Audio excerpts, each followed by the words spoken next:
Chapter 5, Physiology of Digestion. The reward of respecting nature's laws. Respect paid to the proper treatment of the stomach will be rewarded in clearness of thought and strength of mind. Your digestive organs will not be prematurely worn out to testify against you.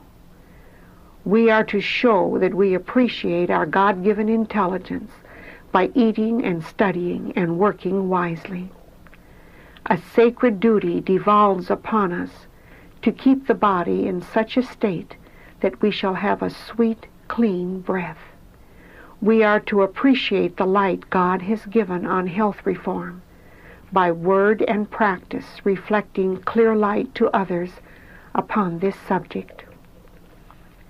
Physical effects of overeating. What influence does overeating have upon the stomach? It becomes debilitated, the digestive organs are weakened, and disease, with all its train of evils, is brought on as the result.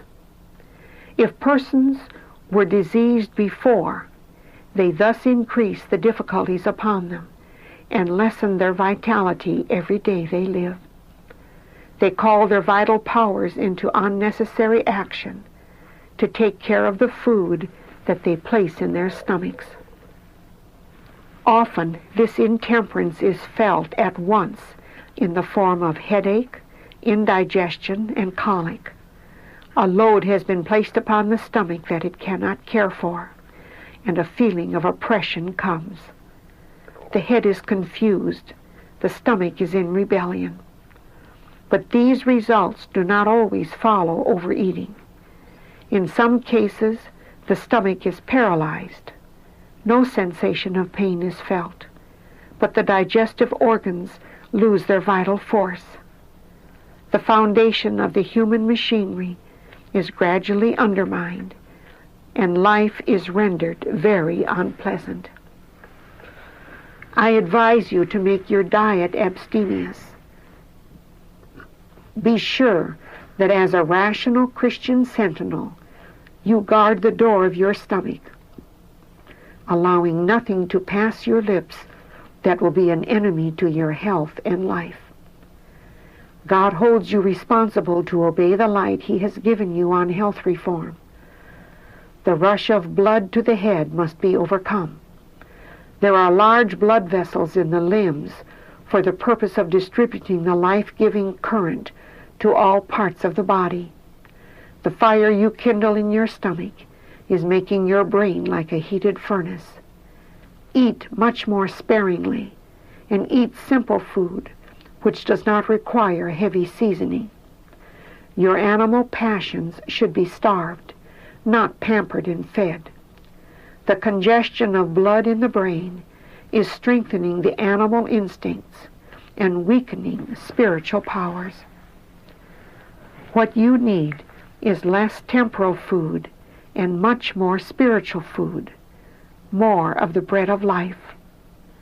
The simpler your diet, the better it will be for you. Clogs the machinery. My brother, you have much to learn.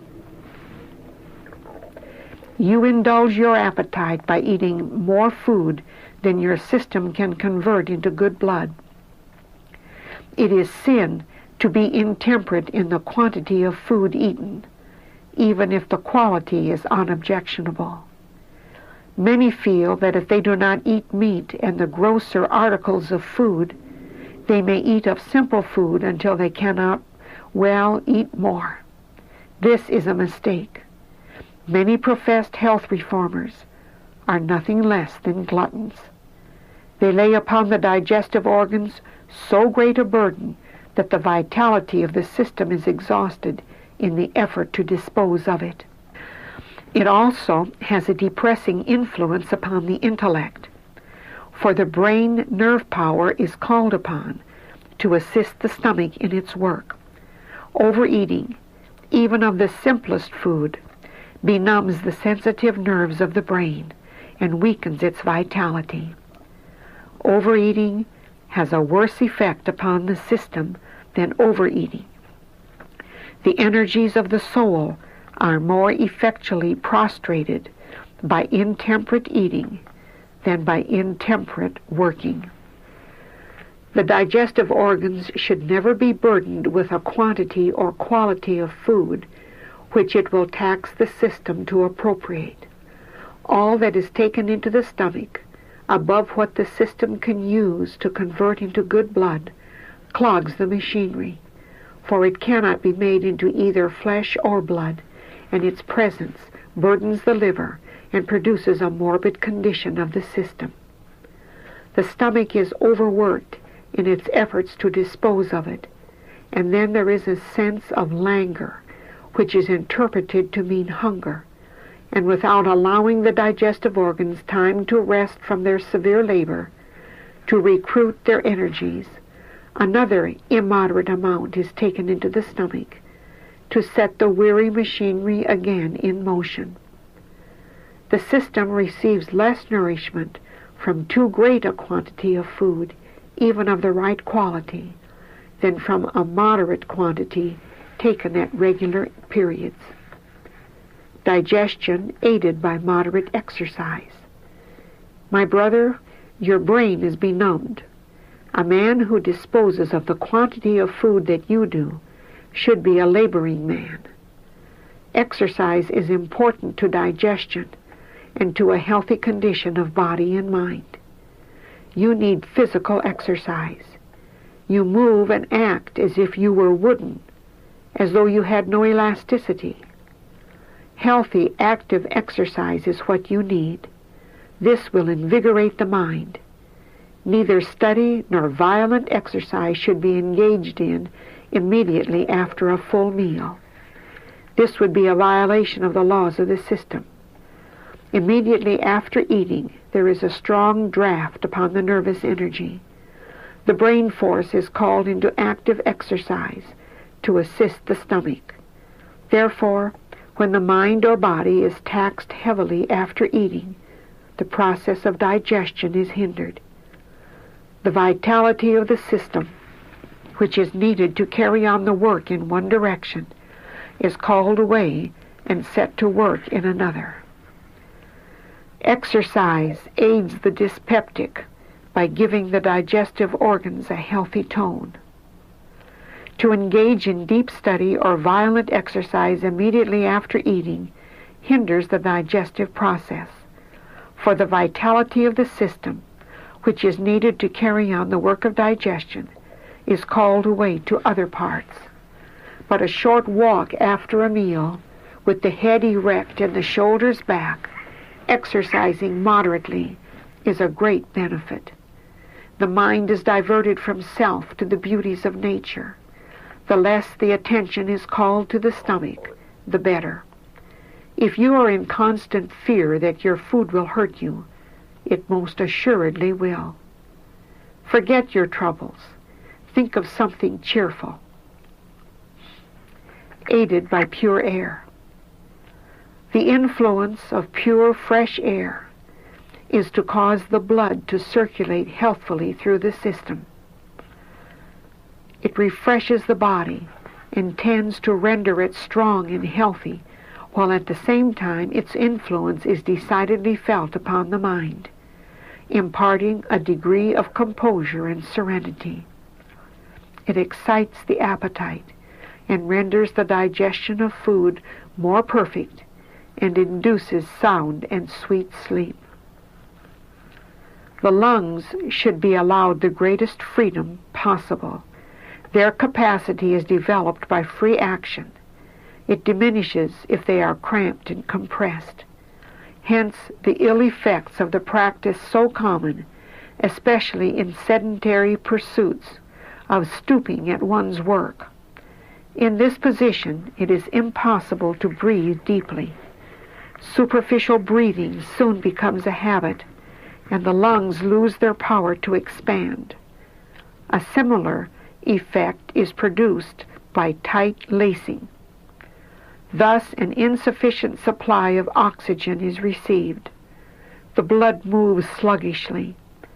The waste poisonous matter, which should be thrown off in the exhalations from the lungs is retained, and the blood becomes impure.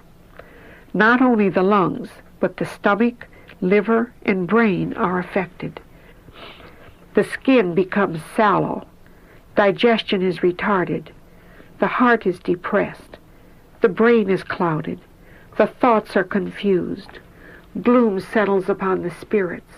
The whole system becomes depressed and inactive, and peculiarly susceptible to disease. Hindered by liquid diet. Had your physical health been unimpaired, you would have made an eminently useful woman. You have long been diseased, and this has affected your imagination, so that your thoughts have been concentrated upon yourself, and the imagination has affected the body. Your habits have not been good in many respects. Your food has not been of the right quantity or quality. You have eaten too largely and of a poor quality of food, which could not be converted into good blood. You have educated the stomach to this kind of diet. This, your judgment has taught you, was the best, because you realized the least disturbance from it. But this was not a correct experience. Your stomach was not receiving that vigor that it should from your food. Taken in a liquid state, your food would not give healthful vigor or tone to the system. But when you change this habit and eat more solids and less liquids, your stomach will feel disturbed. Notwithstanding this, you should not yield the point. You should educate your stomach to bear a more solid diet. I told them that the preparation of their food was wrong, and that living principally on soups and coffee and bread was not health reform, that so much liquid taken into the stomach was not healthful, and that all who subsisted on such a diet placed a great tax upon the kidneys, and so much watery substance debilitated the stomach. I was thoroughly convinced that many in the establishment were suffering with indigestion because of eating this kind of food. The digestive organs were enfeebled and the blood impoverished. Their breakfast consisted of coffee and bread with the addition of prune sauce. This was not healthful. The stomach, after rest and sleep, was better able to take care of a substantial meal than when wearied with work. Then the noon meal was generally soup, sometimes meat. The stomach is small, but the appetite, unsatisfied, partakes largely of this liquid food, so it is burdened. Food to be warm, but not hot. I would advise all to take something warm into the stomach, every morning at least. You can do this without much labor. Hot drinks are not required, except as a medicine. The stomach is greatly injured by a large quantity of hot food and hot drink. Thus the throat and digestive organs, and through them the other organs of the body, are enfeebled. Vital force depleted by cold food. Food should not be eaten very hot or very cold. If food is cold, the vital force of the stomach is drawn upon in order to warm it before digestion can take place. Cold drinks are injurious for the same reason, while the free use of hot drinks is debilitating. Many make a mistake in drinking cold water with their meals. Food should not be washed down. Taken with meals, water diminishes the flow of saliva, and the colder the water, the greater the injury to the stomach. Ice water or ice lemonade taken with meals will arrest digestion until the system has imparted sufficient warmth to the stomach to enable it to take up its work again. Masticate slowly and allow the saliva to mingle with the food. The more liquid there is taken into the stomach with the meals, the more difficult it is for the food to digest, for the liquid must first be absorbed. A caution to busy people. I am instructed to say to the workers in our sanitariums and to the teachers and students in our schools that there is need of guarding ourselves upon the point of appetite. There is danger of becoming lax in this respect, and of letting our individual cares and responsibilities so absorb our time that we shall not take time to eat as we should. My message to you is, take time to eat, and do not crowd into the stomach a great variety of foods at one meal. To eat hurriedly of several kinds of food at a meal is a serious mistake. Eat slowly, masticate thoroughly. In order to secure healthy digestion, food should be eaten slowly. Those who wish to avoid dyspepsia and those who realize their obligation to keep all their powers in a condition which will enable them to render the best service to God will do well to remember this. If your time to eat is limited, do not bolt your food, but eat less and masticate slowly. The benefit derived from food does not depend so much on the quantity eaten as on its thorough digestion, nor the gratification of taste so much on the amount of food swallowed as on the length of time it remains in the mouth.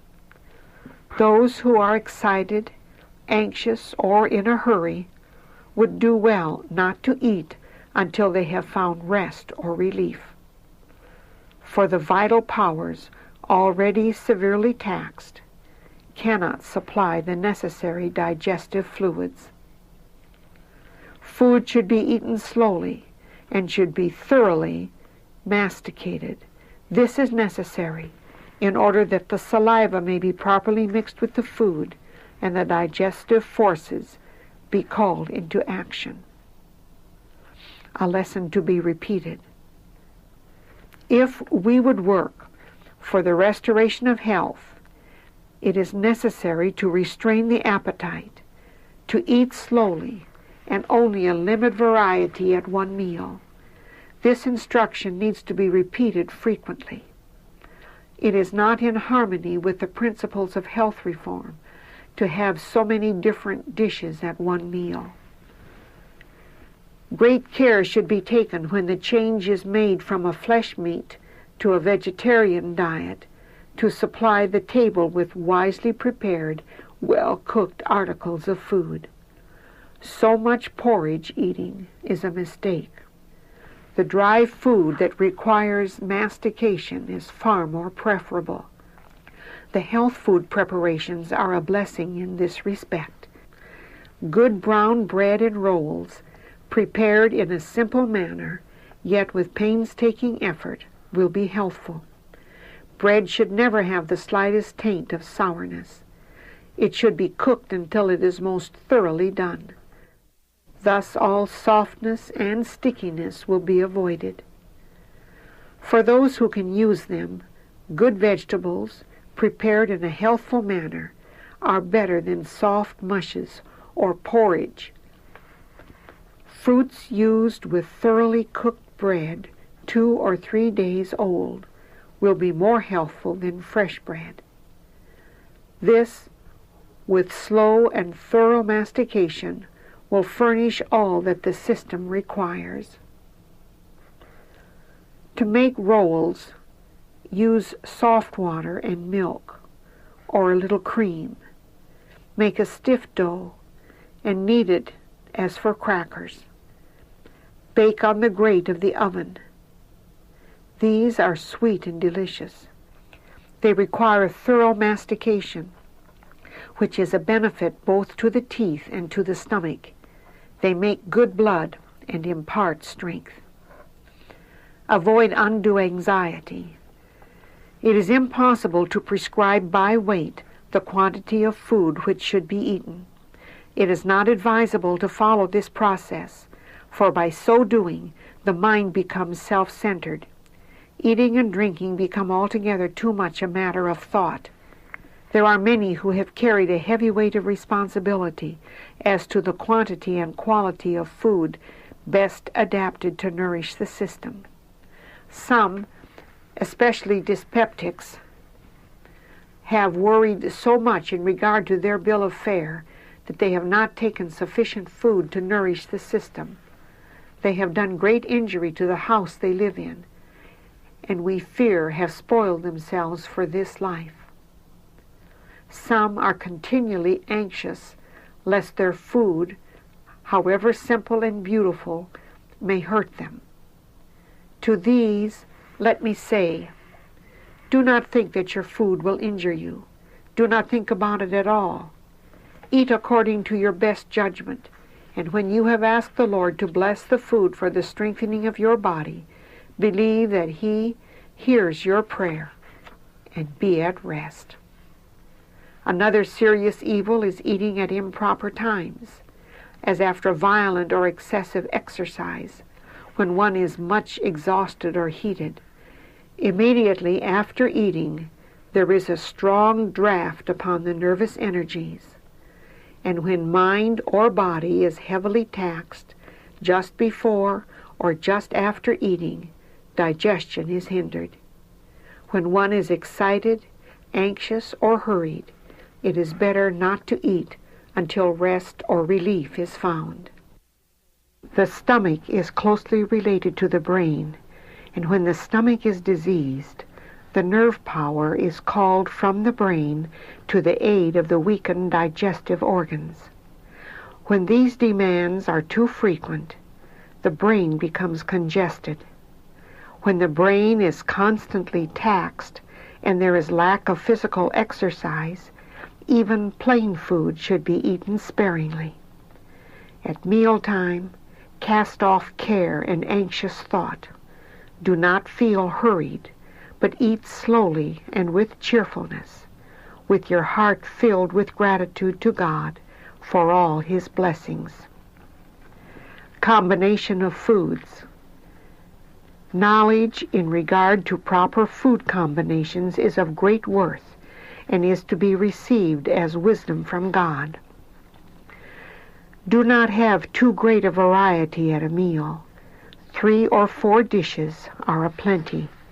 At the next meal, you can have a change.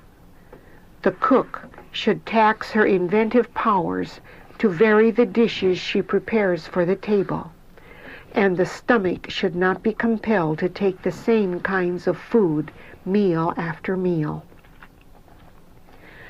There should not be many kinds at any one meal, but all meals should not be composed of the same kinds of food without variation. Food should be prepared with simplicity, yet with a nicety which will invite the appetite. It would be much better to eat only 2 or 3 different kinds of food at a meal than to load the stomach with many varieties. Many are made sick by the indulgence of their appetite. So many varieties are introduced into the stomach that fermentation is the result. This condition brings on acute disease, and death frequently follows.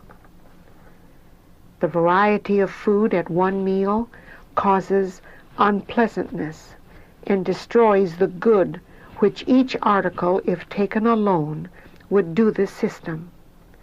This practice causes constant suffering and often death.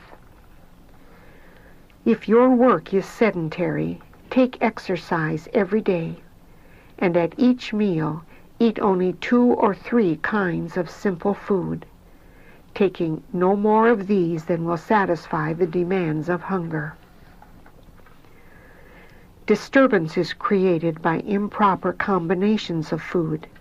Fermentation sets in. The blood is contaminated and the brain confused. The habit of overeating or of eating too many kinds of food at one meal frequently causes dyspepsia. Serious injury is thus done to the delicate digestive organs. In vain the stomach protests and appeals to the brain to reason from cause to effect. The excessive amount of food eaten or the improper combination does its injurious work. In vain do disagreeable premonitions give warning. Suffering is the consequence. Disease takes the place of health. War in the stomach. Another cause, both of ill health and of inefficiency in labor, is indigestion.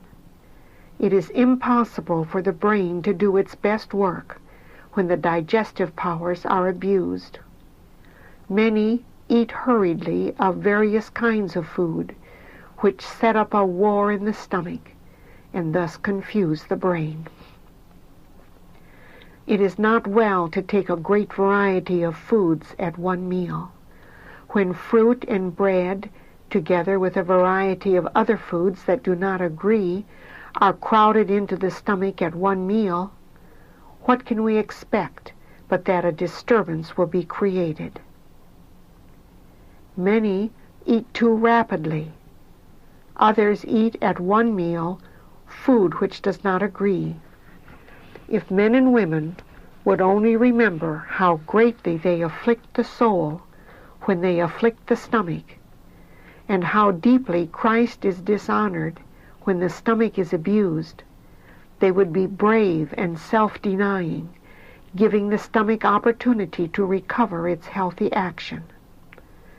While sitting at the table, we may do medical missionary work by eating and drinking to the glory of God. Peaceful stomachs and peaceful dispositions. We must care for the digestive organs and not force upon them a great variety of food. He who gorges himself with many kinds of food at a meal is doing himself injury. It is more important that we eat that which will agree with us than that we taste of every dish that may be placed before us. There is no door in our stomach by which we can look in and see what is going on, so we must use our mind and reason from cause to effect. If you feel all wrought up and everything seems to go wrong, perhaps it is because you are suffering the consequences of eating a great variety of food. The digestive organs have an important part to act in our life happiness. God has given us intelligence that we may learn what we should use as food. Shall we not, as sensible men and women, study whether the things we eat will be in agreement or whether they will cause trouble? People who have a sour stomach are very often of a sour disposition. Everything seems to be contrary to them, and they are inclined to be peevish and irritable. If we would have peace among ourselves, we must give more thought than we do to having a peaceful stomach. Fruits and vegetables. There should not be a great variety at any one meal, for this encourages overeating and causes indigestion. It is not well to eat fruit and vegetables at the same meal. If the digestion is feeble, the use of both will often cause distress and inability to put forth mental effort. It is better to have the fruit at one meal and the vegetables at another. The meals should be varied. The same dishes, prepared in the same way, should not appear on the table meal after meal and day after day. The meals are eaten with greater relish, and the system is better nourished when the food is varied. Rich desserts and vegetables, puddings, custards, sweet cake, and vegetables, all served at the same meal, will cause a disturbance in the stomach. You need to keep in your house the very best kind of help for the work of preparing your food. In the night seasons, It seemed that Elder Blank was taken sick, and an experienced physician said to you, "I took notice of your diet. You eat too great a variety at one meal." Fruit and vegetables taken at one meal produce acidity of the stomach. Then impurity of the blood results, and the mind is not clear because the digestion is imperfect. You should understand that every organ of the body is to be treated with respect. In the matter of diet, you must reason from cause to effect. Sugar and milk. Far too much sugar is ordinarily used in food. Cakes, sweet puddings, pastries, jellies, jams are active causes of indigestion. Especially harmful are the custards and puddings in which milk, eggs, and sugar are the chief ingredients. The free use of milk and sugar taken together should be avoided. Some use milk and a large amount of sugar on mush, thinking that they are carrying out health reform. But the sugar and the milk combined are liable to cause fermentation in the stomach and are thus harmful. Rich and complicated mixtures. The less that condiments and desserts are placed upon our tables, the better it will be for all who partake of the food. All mixed and complicated foods are injurious to the health of human beings. Dumb animals would never eat such a mixture as is often placed in the human stomach. The richness of food and complicated mixtures of food are health-destroying.